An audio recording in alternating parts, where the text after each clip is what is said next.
ஒரு ஊரில் ராமு என்ற இளைஞன் இருந்தான். அவனுக்கு திருமணமாகிவிட்டது.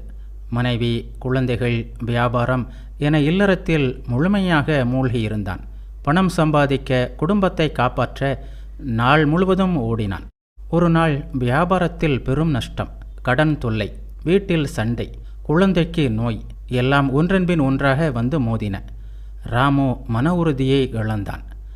அப்போது அவன் ஊருக்கு ஒரு சாது வந்தார். அவனை பார்த்தார். ஸ்ரீராமகிருஷ்ணரின் உபதேசம் ஒன்றை கூறினார். ராமு, பலாப்பழத்தை வெட்டும்போது கையில் எண்ணெய் தடவாமல் வெட்டினால் பிசின் ஒட்டிக்கொள்ளும், கழுவினாலும் போகாது. அதுபோல்தான் இல்லறம். இறைவன் மீது பக்தி என்ற எண்ணெயை மனதில் தடவிக்கொள். கடமைகளை செய், வியாபாரம், குடும்பம் எல்லாவற்றையும் செய். ஆனால் மனத்தை இறைவனிடம் வை, இல்லையென்றால் வாழ்க்கை சிக்கல்களில் ஒட்டிக்கொள்ளும் என்றார். ராமு புரிந்து கொண்டான். அன்று முதல் ராமு காலையிலும் மாலையிலும் இறைவன் நாமம் சொல்ல ஆரம்பித்தான். இறைவனிடம் பக்தி ஏற்பட்டது. அதனால் மனம் அமைதியானது. சிக்கல்கள் வந்தன.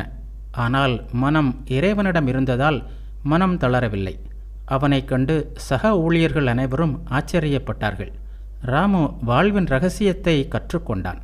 இல்லறத்தில் உனக்குரிய எல்லா கடமைகளையும் செய், ஆனால் மனத்தை இறைவனிடம் வை.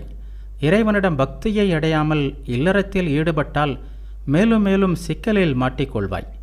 ஆபத்து, துன்பம், கவலை இவையெல்லாம் வந்து மோதும்போது மன உறுதியை இழப்பாய். அது மட்டுமல்ல, உலகியல் விஷயங்களில் மனம் செல்கின்ற அளவுக்கு பற்றும் அதிகரிக்கும் என்று பகவான் ஸ்ரீராமகிருஷ்ணர் கூறுவார்.